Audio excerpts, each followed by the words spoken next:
Well, I just wanted to thank David Gray for inviting me to talk here today. It's been a great opportunity.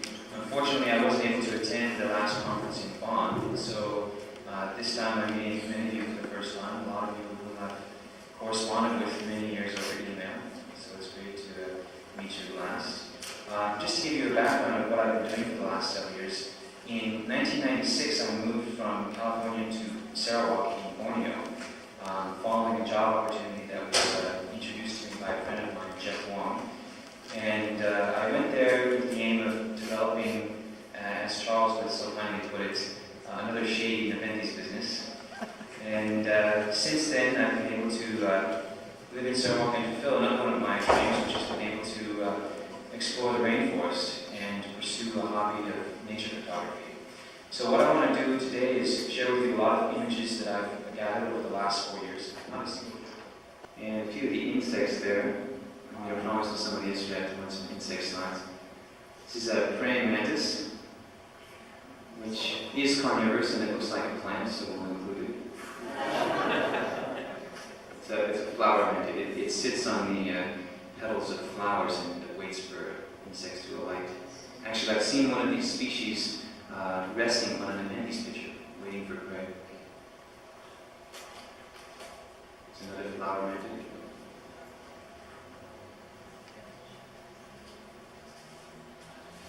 Amazing camouflage. A dead leaf mantis.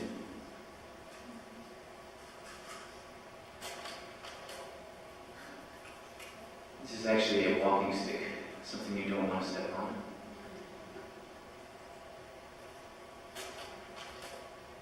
Beetles, very abundant. These can actually be quite large, almost as big as your fist. Snakes are very abundant. This is the oriental whip snake.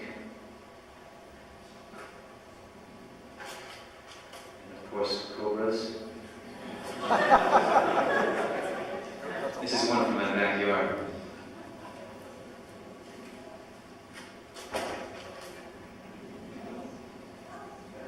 Certainly not the most elegant of Sarawak's wildlife. This is a naked bat, endemic species. Rather like the pose that he was in. And of course, Nepenthes. Now there's a lot of lowland species that are very common. I'm sure you're familiar with these, but I'm going to share with you some varieties that I hope you haven't seen before. Nepenthes ampullaria is very widespread here. There are rosettes of pictures that extend at the climbing stem occasionally. And the diminutive upper picture.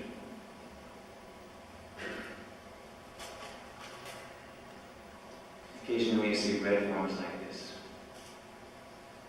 This is actually the giant red form that has been circulated in cultivation recently.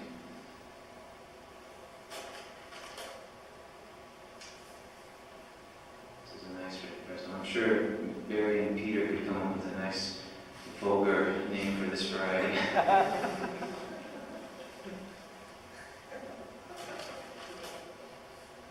Some of them can be quite large. So because of the abundance of Nepenthes here, we get just an amazing variation in all the species, the variety, especially ampullaria. This is, in Kuching area, there's the native diet people. Actually use Nepenthes ampullaria to cook rice inside. They make these delicious little treats. First they wash the insects out first, and they fill them with rice. And they cook them inside a pot with coconut milk. And they come out really delicious. So I was hoping we could bring some back. Spotted forms, black person. This is all these photos were taken around Kuching. Striped person on the right.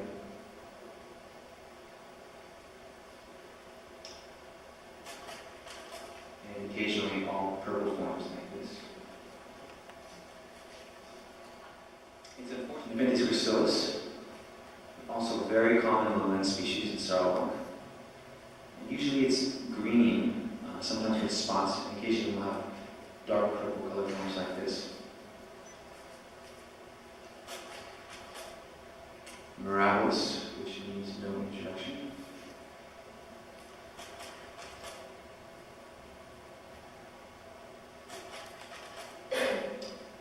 Nepenthes rafflesiana, also a very common species.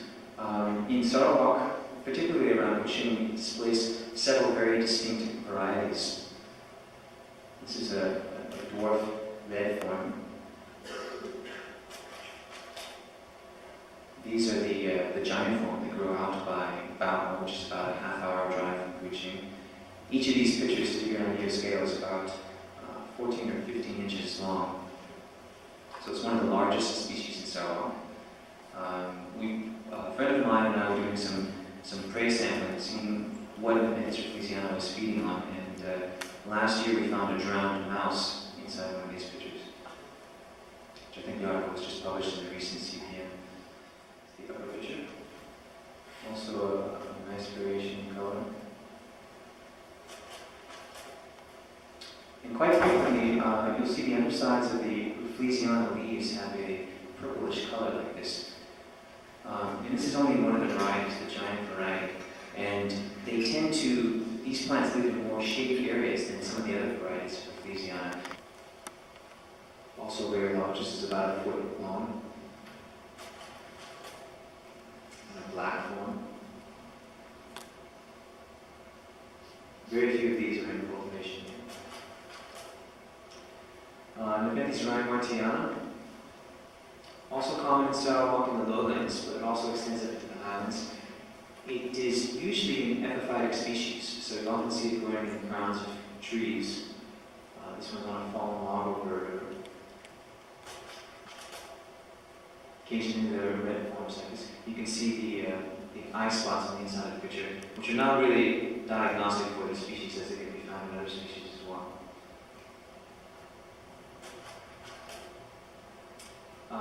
This is a Borneo endemic, Nepenthes hirsuta, which is largely restricted to Sarawak, but it's found in some places in Kalimantan and Sabah. It's named for the very hirsute stems covered in rusty hairs.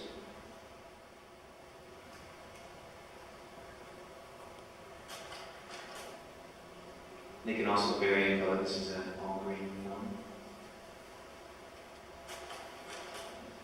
And the upper picture.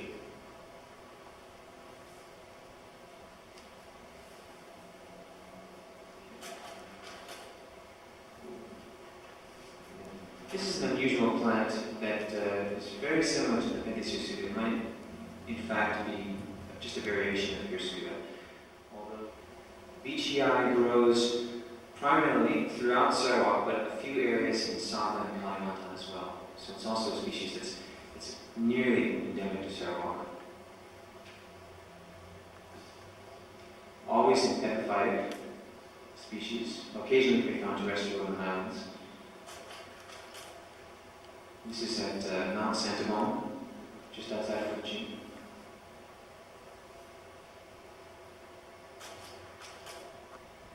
And Nepenthes bicoperata, which in Sarawak is pretty much restricted to peat swamp forests.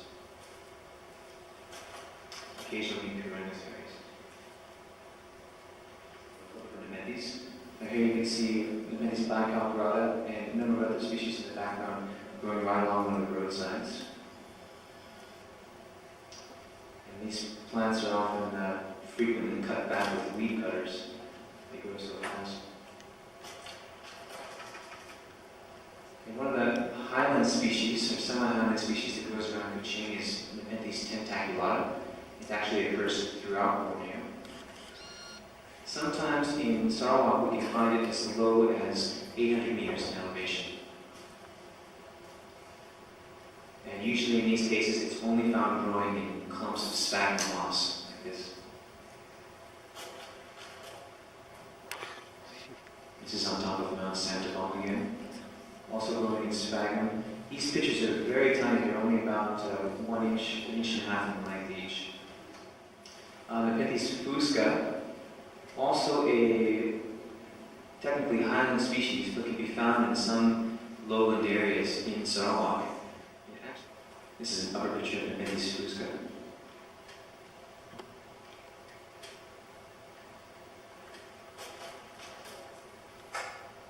see. Fusca is also almost entirely an epiphytic species in Sarawak, unless you get very high in the montane forest. And often see it in fallen trees like this.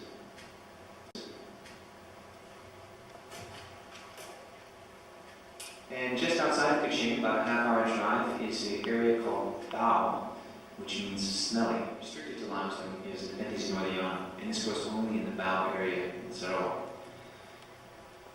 It's a magnificent species. This is a rather young rosette here. It doesn't really do it justice. You can see the smaller pictures, they have a very fancy peristome. And here you can see the plants growing directly on the limestone stalactites outside of one of the caves.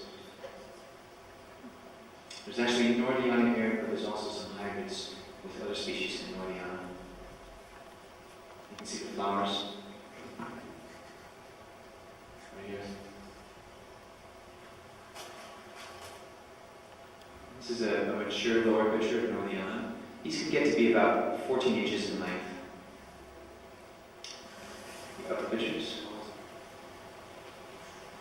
This is easily over a foot in length. I think it's about 14 or 15 inches.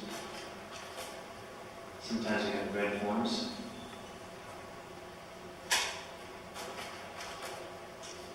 Okay, now this is a hybrid between Nordiana and Alba marginata. You can see it's lost most of the colorful peristome. This is Nepenthes cincta, which is actually very common in the Bao area because Alba marginata can also be found on the limestone. And this is a very unusual Alba marginata found on the limestone. Charles was saying earlier in his talk how most of the Bornean Alba marginata have very cylindrical pictures, but occasionally we'll get a functioning species.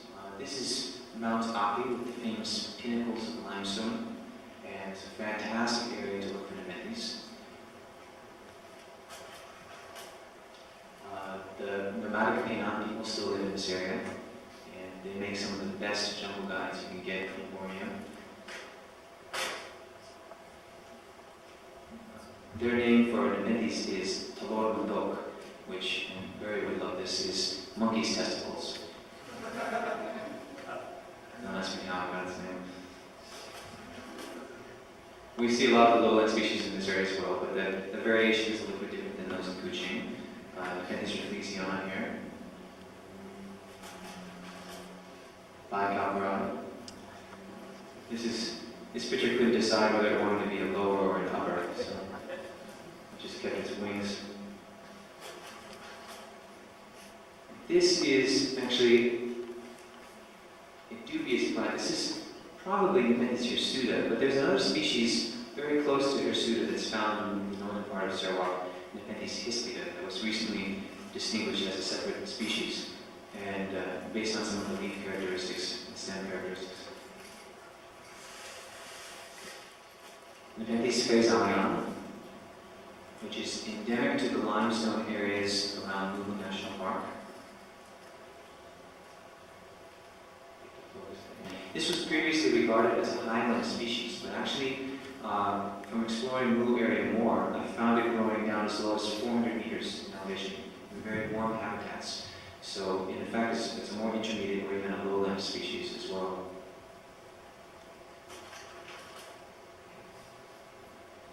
Here's another lower picture. It's very similar to Stenophila, but it differs by for one reason, the inflorescence, which the pedicels of each flower are unbranched. See here, they're single flowers.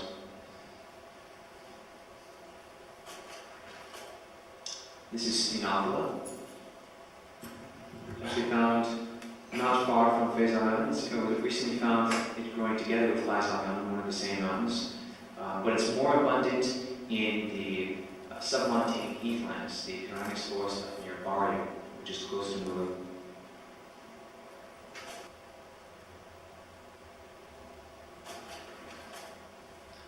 Here we see some of the highland forms of Nepenthes reinhardtiana. In general, the highland forms are more round in shape than the lowland forms of reinhardtiana, and they can often have a richer coloration. This photo was taken in Sabah, but very close to the Sarawak border, and there are varieties like this that are found within Sarawak.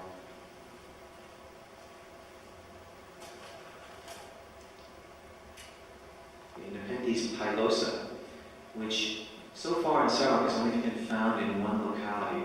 It seems to be actually very sporadically distributed. Actually, it's somewhat dubious whether this is actually the true pilosa or not, but it's what everybody is calling pilosa in cultivation now. It's usually an epiphyte in the mossy forest. See, the pictures are always a beautiful lime green coloration like this, and the very dense coating of fur. Also, I don't know whether you can see in this photograph here, but the appendage at the base of the lid is actually in the shape of a hook.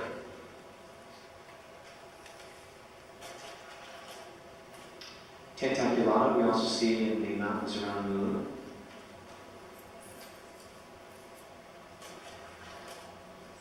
And of course, the famous Nepenthes loyi. This is up near the summit of Gunung Murud, which is the highest mountain in Sarawak.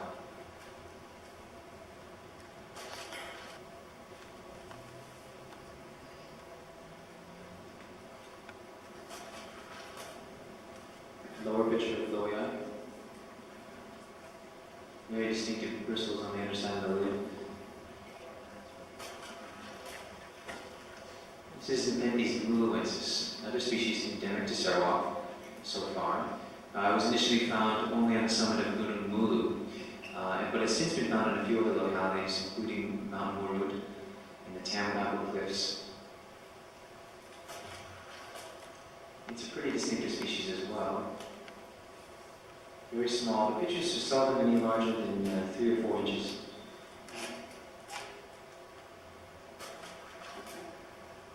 And this is a rosette, the lower pictures of Nepenthes muluensis. And you can see they have the bristles on the upper surface of the lid, which is why this plant is often being confused with Tentaculata when they're small. These are actually not browning pictures, they're actually a deep purple coloration, which is normal for this species when it's small. Another endemic species to Sarawak, Nepenthes murudensis, which has been described recently from Mount Murud. Pictures can actually be quite large, almost a foot in length. Very similar to Rhinomartiana in some respects. It has also some similarities with Tentaculata.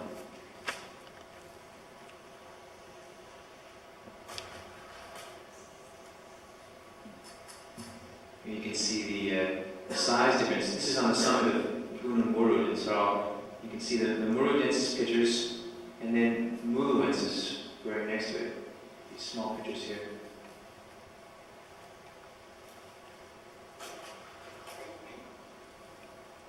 This is the lower picture of the murudensis. Much, much smaller than the other pictures.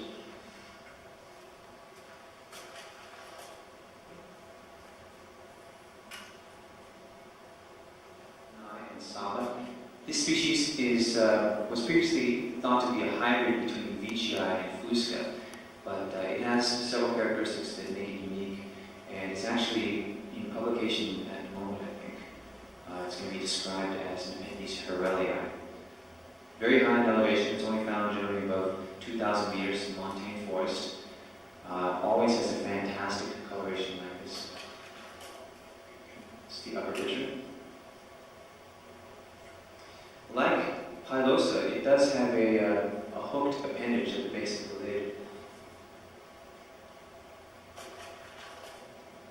This is the same plant found on a mountain in southern Sabah, very close to the Sarawak border, Gunung Murud. Typical lower picture.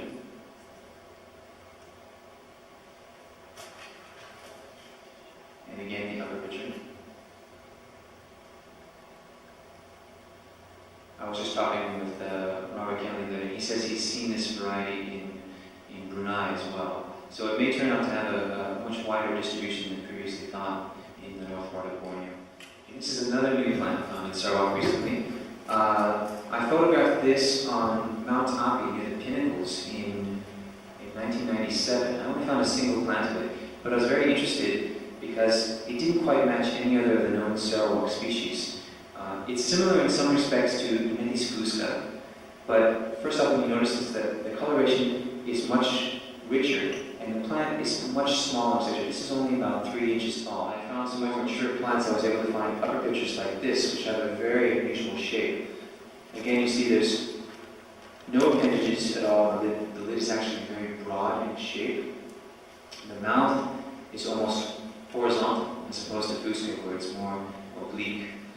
And it has this extremely bulbous light bulb shape, almost reminiscent of Ursulociotes from Sumatra.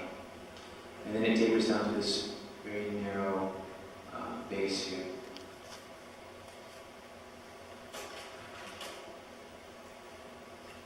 This is the lower picture of the same species.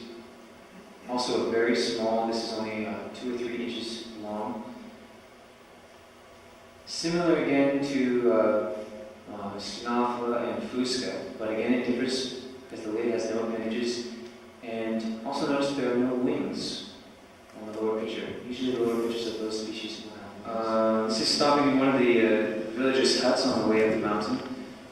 One of the polite things to do when you're visiting these areas is to meet the headmen of the villages and pay respects, ask for a guide to show you. If you just go waltzing through the village, sometimes they don't appreciate that. And so we spend our time with the locals there. And this is one of the traditions they have there, is to share betel nut, which is a nut from the areca palm, and you chew it as a stimulant. And these people, they do it all night long. It turns their gums a red color. But it's considered very polite if you sit and have a betel nut, chew it down for a little while before going on your way. Here's the lunch. A lot of them, they see any animal in the woods is considered food. And of course, the quintessential leech bites.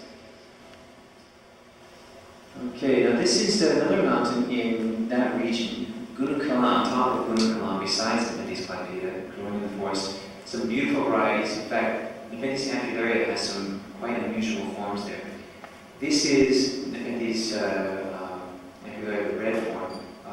Unfortunately, this plant in recent years has been burned and is no longer existent, but it was one of the most beautiful forms that I've seen. And then here last is Nepenthes clypeata. It's very distinctive by the round leaves.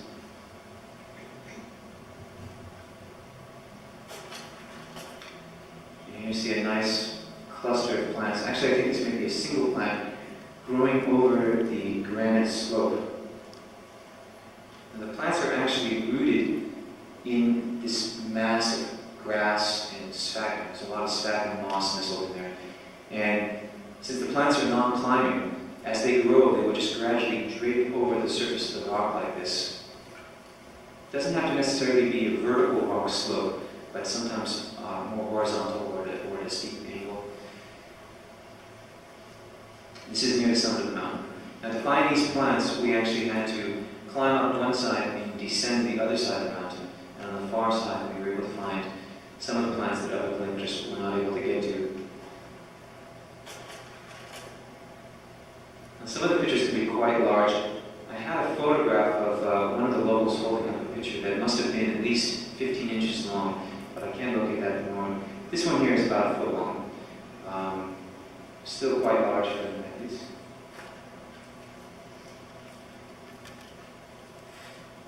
Unfortunately, was not an uncommon sight the first couple of times I visited the mountain.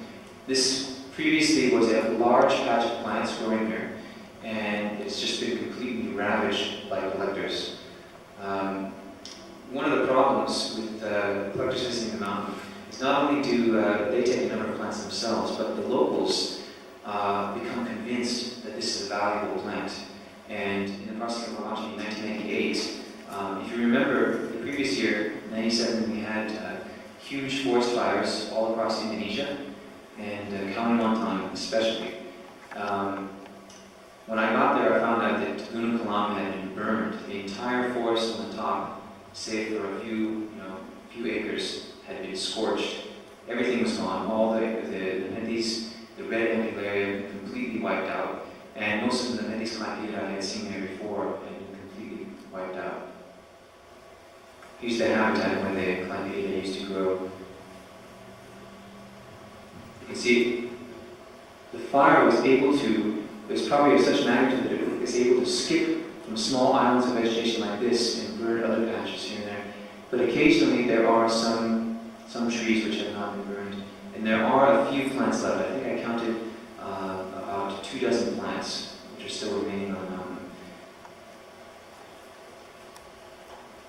But it does not bode well, as it looks like this year could be another fire year.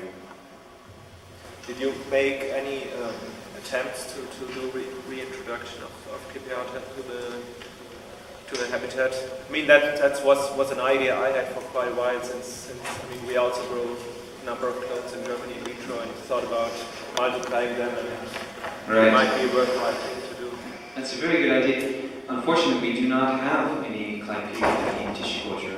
We have some seed that was harvested from the population of Nepenthes Cypriot in the wild. And all those have turned out to be hybrids. And I assume this is because, again, there were no male plants at the time this female had flowered to fertilize that. And so, as a result, you ended up the other Nepenthes species had pollinated it. So, unfortunately, we do not appear to have any true Cypriota in tissue culture. I do, and others do, and I mean, for myself, I can only say I would be more than willing to Great, maybe we should talk about that.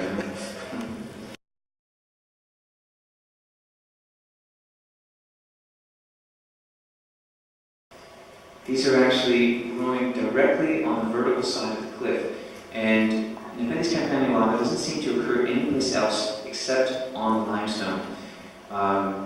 You can see the spongy layer of limestone here. It's covered with moss. It has other typical limestone species growing on it. Most of the large plants of campanulata I noticed much higher on the cliff. Some of these cliffs are up to 100 or 200 meters high, and with the binoculars you can see much larger bushy plants higher up. The only plants we were able to access to and photograph were the ones that were maybe 20 meters up on the cliff.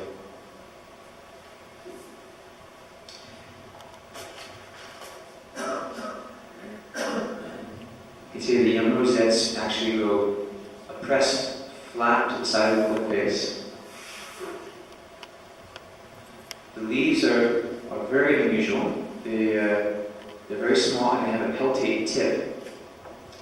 The tendrils are always very short. In fact, this plant never develops climbing stems, and it doesn't have any need to because it grows on the side of the cliff. There's nothing for it to climb anyway. So as a consequence, it always has lower pitchers, or maybe you would call these intermediate pitchers. The peristome is very reduced, and it actually can vary a bit in this species. Usually it's almost completely absent with a very minute row of teeth that you actually have to see with a magnifying glass. But sometimes you get a slightly wider rim like this, maybe from a more immature plant. And I believe that's the last slide.